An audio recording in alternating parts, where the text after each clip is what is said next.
It's a really good WrestleMania. It's a really good WrestleMania. It certainly starts very well. Doesn't it? The only disappointment in the wrestling, I think, it's very short again. Yep. There's very little fat, massively trimmed back. The only thing that sucks is the fact that Vincent McMahon's on commentary. I didn't enjoy him in the bit at all. I know. I was actually having a look as to why this had happened, because if you remember last WrestleMania, he was just not involved, was he? He just wasn't asked. No. And WrestleMania 9, they have Jim Ross. Yes. They bring Jim Ross over from WCW, and he gives it more of a sports feel. And what happened before this WrestleMania is Vince basically really wanted Jim Ross to start wearing a cowboy hat and being like a character. Okay. And Jim Ross fought this really hard. And then a month before WrestleMania, he got Bell's palsy. And so they fired him. They just kicked him out. And so Vince stepped in. And Vince at this time, again, we've talked about this on the previous things. Vince has pretty much found out about 3 months ago that the initial investigations done by this grand jury into whether he is distributing steroids and can be done for conspiracy,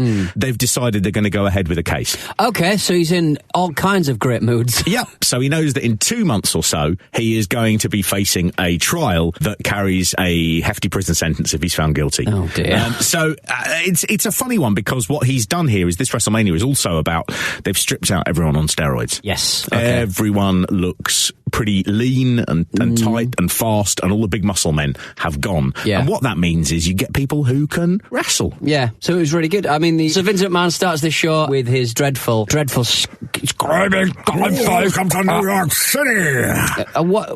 Yeah. Welcome, everyone, to New York City! Welcome to Madison Square Garden! And welcome to WrestleMania 10!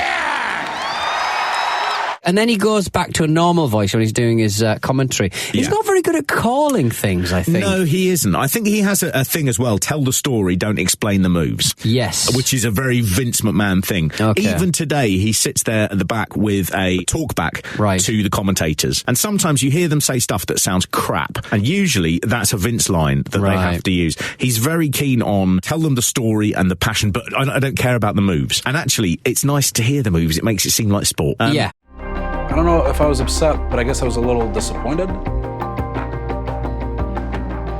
And then I went to see Vince. Absolutely insane, but this was completely unexpected. You talk about shock and awe. The holding.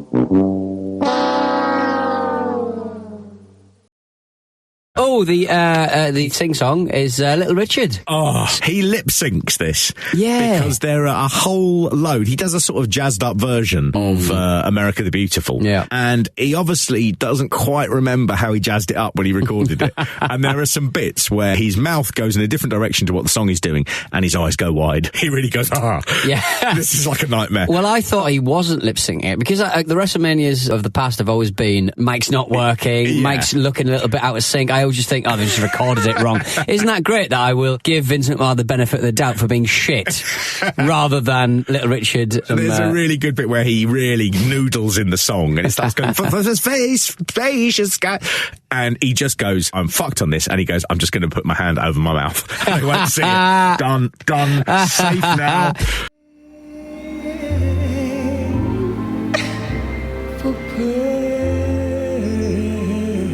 Purple Mountain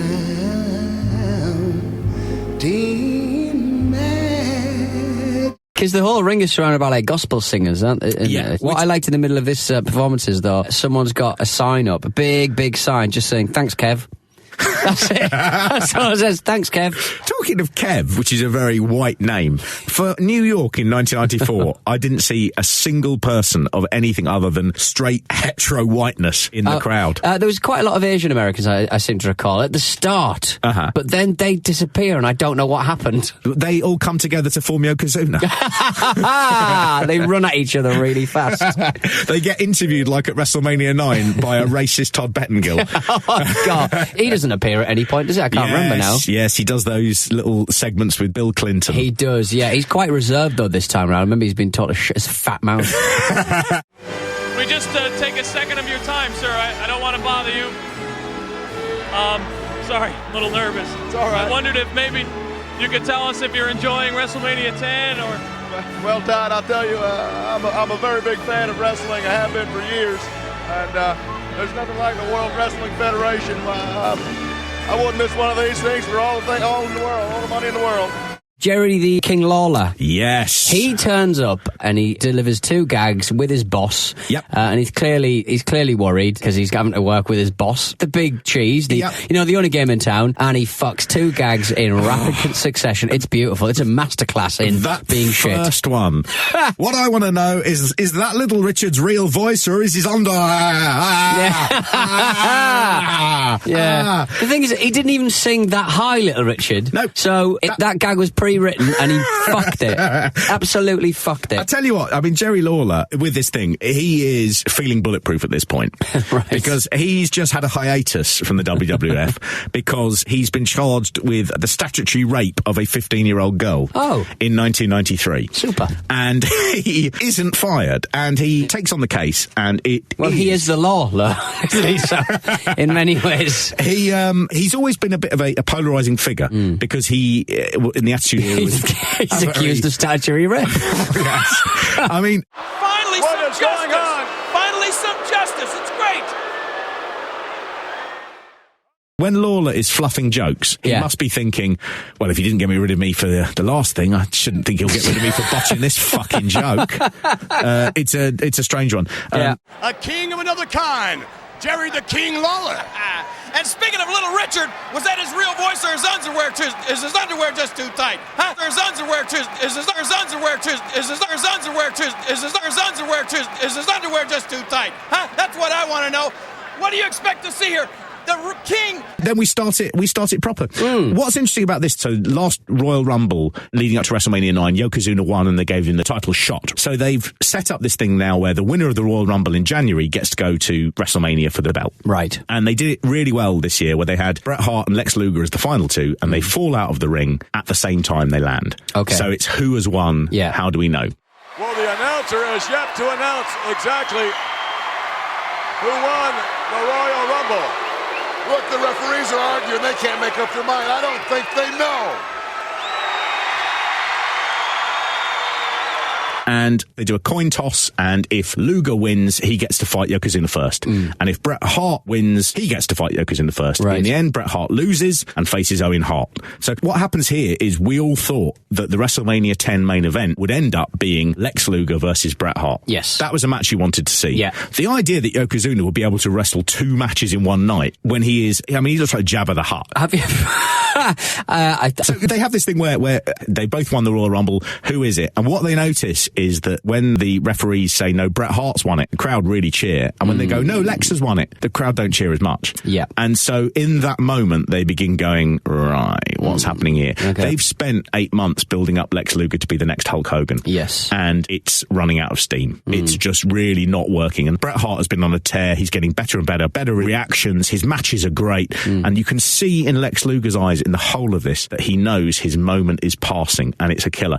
The other rumour is that he was going to be given the belt at the end, and he apparently told a New York paper that he was going to be the champion. And as soon as they got wind of it, they just went, right, fuck you. And he never, ever became the WWF champion. This is like Matthew Letizier's brother. Is it? When Matt Letizier's brother told the newspaper that Matt Letizier was going to get his debut for England. Really? And he never got given it in the end because of that. Really? Isn't that mental, though? Yeah, that is Why mad. do you care? let us damage the prospects of the national team because someone's brother has got loosey lips. Crazy. Yeah. Crazy. Do not comply. Yeah. Do not comply. What? So I think probably the best thing you could do. Actually, I watched something on. I think it was on Telegram. So we get our first match, and it's Bret Hart versus his brother Owen Hart. This is, probably the greatest opening match of any pay-per-view in history. Oh, it was. They were so good.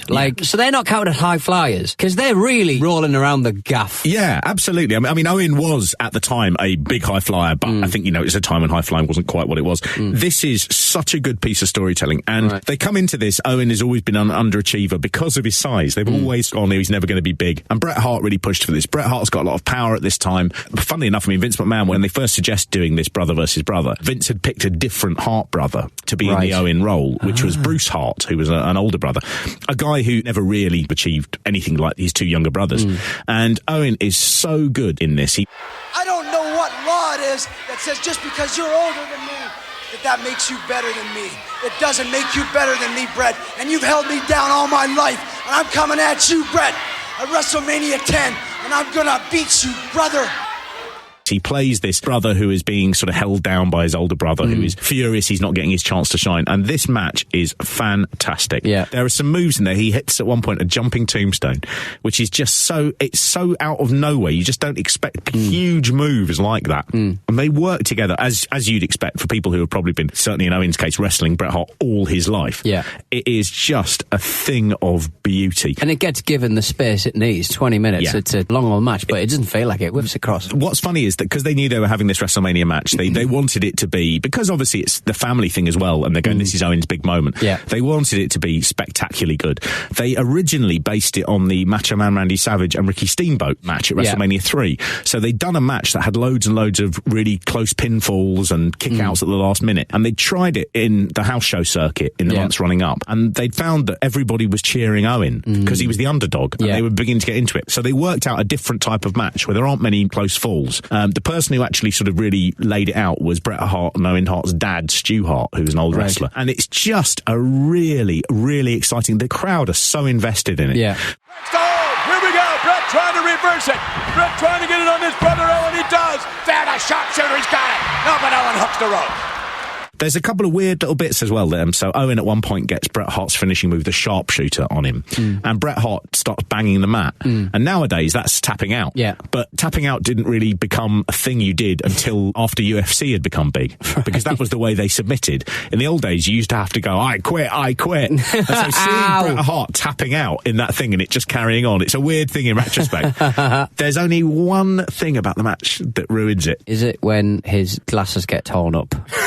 No. But at the start, or when they put the specs on the little kid and the specs are too big for the kid. No. That ruined it for me. It's the bit right at the end. So when Owen wins, he stands up and he's got a little white fleck of spit on the side. It looks like a bit of egg. He's getting he's getting interviewed backstage area, like if you ever sort of walk through the O2 or anywhere like a white concrete corridor with pictures of basketball players all up and down it. WrestleMania is obsessed with those shitty backstage areas, isn't it? I don't understand. You keep going back there every time. It's horrible. Stop taking me back there. And he's got like.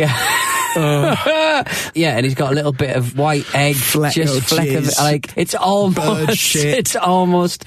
bad enough to sort of go. You know, when we talk about this quite a lot, where why haven't the WWE Network just blurred it out? Yeah, they could spend $100,000 and it would be worth it on getting CGIing that. If you can get rid of Superman's moustache, you can get rid of a bit of white egg. I have a look at that and I think, that is Owen Hart's greatest moment. It's the best moment in his wrestling career, and he must have always looked back at it afterwards and gone, it looks like egg.